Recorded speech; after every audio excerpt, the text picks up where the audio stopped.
Hello friends, आज जो हम पढ़ेंगे वो क्या पढ़ेंगे? दैट इज स्ट्रक्चर्स पढ़कर देखेंगे। हम देखेंगे कि सी प्लस प्लस के अंदर आप स्ट्रक्चर कैसे क्रिएट करते हो।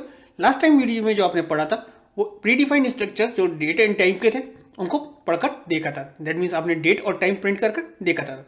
अगर हम बात करें एरेज, एरेज के अंदर क्या होता था, आप सिमिलर टाइप का डेटा टाइप यूज करते थे। दैट मीन्स आप सपोज लिखते थे इंट A5, तो इसके अंदर जो ए के अंदर जो वैल्यू स्टोर होती थी वो क्या होती थी, इंटीजर टाइप की डेटा टाइप की वैल्यू स्टोर करा पाते थे। अगर आप कैर लेते थे तो कैर वैल्यू स्टोर करा पाते थे। अगर आप डबल लेते थे दैट मीन्स सिमिलर टाइप का डेटा आप एक वेरिएबल के अंदर स्टोर करा पाते थे। लेकिन स्ट्रक्चर के अंदर क्या होगा, ये कलेक्शन ऑफ आपका डेटा टाइप भी होगा। इसके अंदर आप यहाँ पर मेंबर डिक्लेरेशन कर सकते हो और इसके अंदर आप डिफरेंट टाइप के डेटा टाइप्स को स्टोर करा सकते हो। अगर आपको स्ट्रक्चर डिक्लेयर करना है तो आप क्या करोगे, स्ट्रक्चर लिखोगे, स्ट्रक्चर का नाम दोगे। सपोज मैंने यहाँ पे स्ट्रक्चर का नाम ABC दे दिया। देन आप कर्ली ब्रेसेस दोगे, यहाँ आप अपने मेंबर्स वेरिएबल्स या फंक्शंस डिक्लेयर कर दोगे और कर्ली ब्रेस क्लोज करके सेमीकोलन लगा दोगे। चलिए आगे चलते हैं और देखते हैं कि हम स्ट्रक्चर्स कैसे बनाते हैं और कैसे यूज करते हैं। अगर सपोज मुझे एक स्ट्रक्चर बनाना था जिसका नाम क्या करना था, स्टूडेंट रखना था, तो आप क्या लिखोगे, स्ट्रक्चर। ये आपका स्ट्रक्चर का नाम आ गया। इसके अंदर आपको नेम स्टोर कराना था, उसका आपने क्या दे दिया, कैरेक्टर डेटा टाइप दे दिया और उसका एक एरे बना दिया। दैट मीन्स 20 कैरेक्टर तक आप एक नाम इनपुट करा सकते थे। इंट ID, एक ID के लिए आपने वेरिएबल ले लिया और एक न्यूमेरिक वेरिएबल ले लिया एज के लिए। यहाँ पर क्या है, आपका जो स्टूडेंट स्ट्रक्चर है ये कितने वेरिएबल्स कंटेन करता है, दैट इज 3 वेरिएबल्स कंटेन करता है। एक कैरेक्टर डेटा टाइप का, एक इंटीजर डेटा टाइप का और एक दूसरा भी इंटीजर डेटा टाइप का। when the structure is declared, no memory is allocated. When the variable of the structure is created, then the memory of is allocated. जब तक आप स्ट्रक्चर बनाते हो तो जब तक सिर्फ आप लिखते हैं struct student curly braces close, तो उस कंडीशन तक यहाँ पर क्या होता है, सिर्फ अभी तक मेमोरी कोई भी एलोकेट नहीं होती जब तक आप इसके अंदर वेरिएबल्स डिक्लेयर नहीं करते। फिर आप क्या करते हो, जब भी आपको स्ट्रक्चर बना लेते हो या जब भी इसके अंदर के वेरिएबल्स आपको वेरिएबल्स कॉल करना पड़ते हैं, तो उस कंडीशन में आप क्या करते हो, उस स्ट्रक्चर का आप इंस्टेंस क्रिएट करते हो। तो आप सपोज आपने स्टूडेंट नाम का स्ट्रक्चर बनाया था तो आप लिखोगे स्टूडेंट और उसका कोई भी इंस्टेंट, सपोज यहाँ पे मैंने x ले लिया तो x जो होगा क्या होगा, इस स्टूडेंट का वेरिएबल हो गया। दैट मीन्स इस स्ट्रक्चर का वेरिएबल हो गया, या फिर इसको इंस्टेंस क्रिएट बोल सकते हो। Here S is the structure variable of the type student. When the structure variable is created, then memory will be allocated. That means अभी तक यहाँ पर कोई भी आपकी मेमोरी एलोकेट नहीं हुई थी। जैसे आपने स्टूडेंट नाम के स्ट्रक्चर का आपने इंस्टेंस वेरिएबल या वेरिएबल क्रिएट करा, उसी टाइम आपकी मेमोरी एलोकेट हुई होगी। अब the memory will be allocated. The structure student contains 1 character variable and 2 integer variable. Therefore, the memory of 1 character variable is, क्योंकि ये एरे है तो दैट इज 20 यहाँ पर लेगा।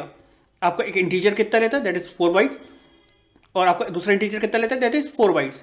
तो टोटल ये कितना होगा, दैट इज 8 बाइट प्लस अगर सिर्फ करेक्टर होता तो कितने बाइट लेता, 1 बाइट। तो टोटल कितना होगा, दैट इज 9 बाइट्स आपका मेमोरी में एलोकेट करेगा।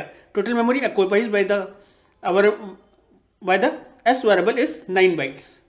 आपको क्लियर हो गया होगा, क्योंकि अभी तक कैर आपने जो कैर वेरिएबल है आपने सिर्फ डिक्लेयर करा, यहाँ पर कोई भी आपने वैल्यू नहीं दी है। जितनी वैल्यूज आप दोगे उतनी बाइट्स कंज्यूम करेगा। चलिए आगे चलते हैं। अब इसकी वैल्यू को आप एक्सेस कैसे करते हो या इनिशियलाइज कैसे करते हो। सपोज मुझे ID को एक वैल्यू देनी थी तो मैं क्या लिखूंगा, उस स्ट्रक्चर के वेरिएबल का नाम डॉट ID इक्वल्स टू कोई भी वैल्यू दे दूंगा। अगर सपोज मुझे लिखना था S डॉट एज और ये कोई भी वैल्यू दे दूंगा, तो ये एज वेरिएबल को वैल्यू इनिशियलाइज हो जाएगी, ID वेरिएबल को वैल्यू इनिशियलाइज हो जाएगी। आप क्या यूज करते हो यहाँ पर, दैट इज डॉट ऑपरेटर को यूज करते हो किसी भी वैल्यू को इनिशियलाइज असाइन करने के लिए। चलिए आगे चलते हैं। एक सिंपल सा हमने प्रोग्राम बनाया जिसके थ्रू हम समझ लेते हैं स्ट्रक्चर आप कैसे यूज करोगे। एक स्ट्रक्चर बना लिया जिसका नाम क्या रख दिया, रेक्टेंगल। इसके अंदर 2 वेरिएबल्स ले लिए, एक विड्थ और एक हाइट। फिर हमने क्या लिखा, इस स्ट्रक्चर का नाम दिया दैट इज स्ट्रक्ट, और रेक्टेंगल आपका जो रेक है वो क्या है, इसका एक वेरिएबल बना दिया। अब आपने लिखा rec dot width equals to 12, तो ये विथ जो है विथ वेरिएबल को इनिशियलाइज हो गई। रेक डॉट हाइट, ये किसको इनिशियलाइज हो गई, दैट इज हाइट वेरिएबल को इनिशियलाइज हो गई, किसके, रेक्टेंगल आपका जो स्ट्रक्चर है उसके वेरिएबल को। एरिया ऑफ रेक्टेंगल आप प्रिंट करा रहे हो, आप लिख रहे हो rec dot width multiply by rec dot height. जब भी आप स्ट्रक्चर के वेरिएबल को आप कॉल करोगे या प्रिंट करोगे तो आप स्ट्रक्चर का variable dot, that means structure का जो वेरिएबल आप इंस्टेंस वेरिएबल बनाओगे वो प्लस डॉट वेरिएबल का नाम दोगे। तो यहां पर rec dot width that is कितनी हो गई, दैट इज 12 मल्टीप्लाई बाय 6, तो 12 मल्टीप्लाई बाय 6 दैट इज 72, आपका आउटपुट आ जाएगा। चलिए इस प्रोग्राम को एग्जीक्यूट कर देख लेते हैं।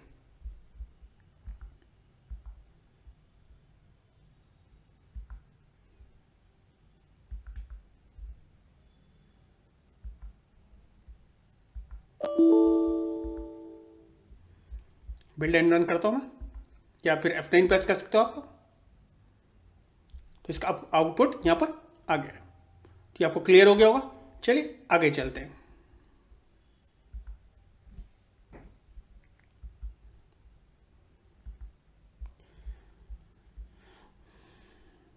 कंस्ट्रक्टर मेथड नहीं ले रहा हूं अभी, क्योंकि कंस्ट्रक्टर मैंने आपको पढ़ाया नहीं है।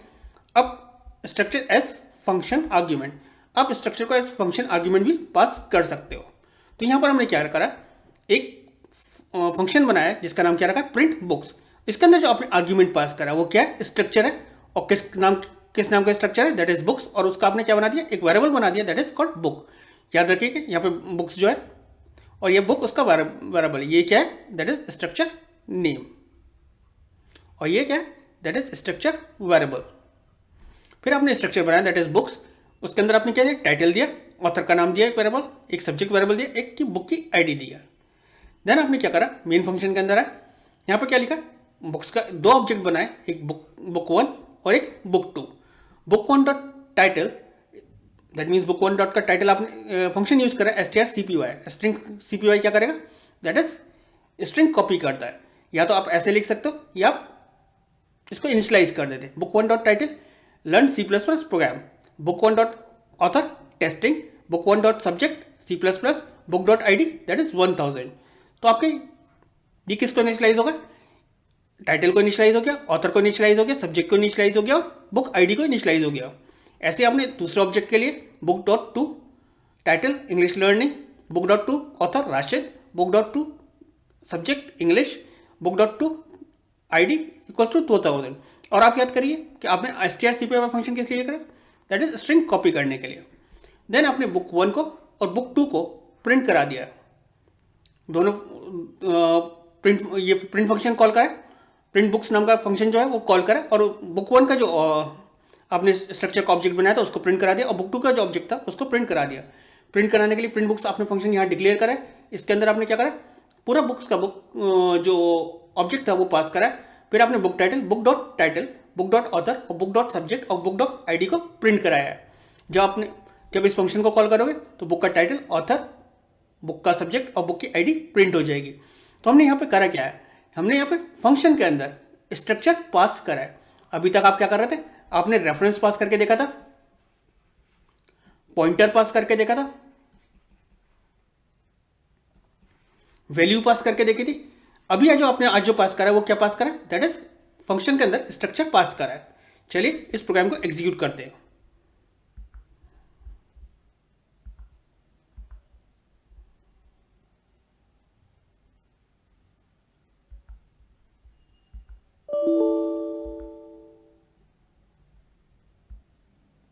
आपका प्रोग्राम यही है, इसको मैं एग्जीक्यूट करता हूं, that is build and run.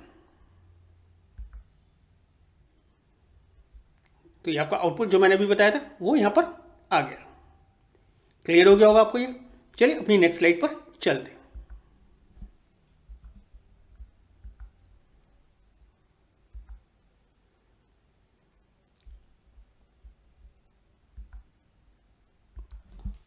हम पॉइंटर भी we can define pointer to structure in a similar way as we define pointer to any other variable.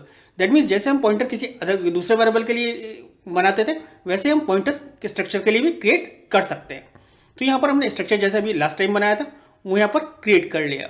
Then हमने दो ऑब्जेक्ट्स क्रिएट करे, दैट इज बुक 1 और book 2, जैसे हमने last video के अंदर करा, वो लास्ट प्रोग्राम के अंदर करा था। देन हमने इनकी values, that means book title की, ऑथर की, सब्जेक्ट की और बुक आईडी की वैल्यूज यहाँ पर दे दी हैं। देन हमने बुक 2 के लिए भी ऐसे ही कर दिया। और हमने अब जो पास करा है वो क्या करा है, बुक का जो आपका है यहाँ पर क्या पास करा है, दैट इज स्ट्रक्चर का पॉइंटर पास करा है। अब हमने एज अ वेरिएबल पास नहीं करा स्ट्रक्चर को, हमने यहाँ पर एज अ पॉइंटर यहाँ पास करा है। जब भी आप पॉइंटर यूज करोगे तो आप डॉट ऑपरेटर यूज नहीं करोगे, यहाँ पर आप क्या यूज करोगे, that is arrow operator use करोगे। तो यहाँ पर आपने क्या लिखा, book arrow operator title, book arrow operator author, book arrow operator subject, book ID arrow operator that is book ID. चलिए इस प्रोग्राम को भी आपको एग्जीक्यूट कर दिखा देता हूँ।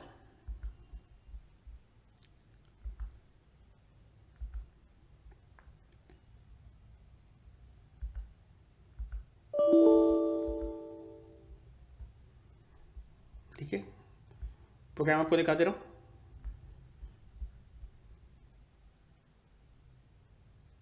बिल्ड एंड रन, एग्जीक्यूट हो गया। अब मैं क्या करता हूँ, मैं यहाँ पर डॉट भी लगा देता हूँ।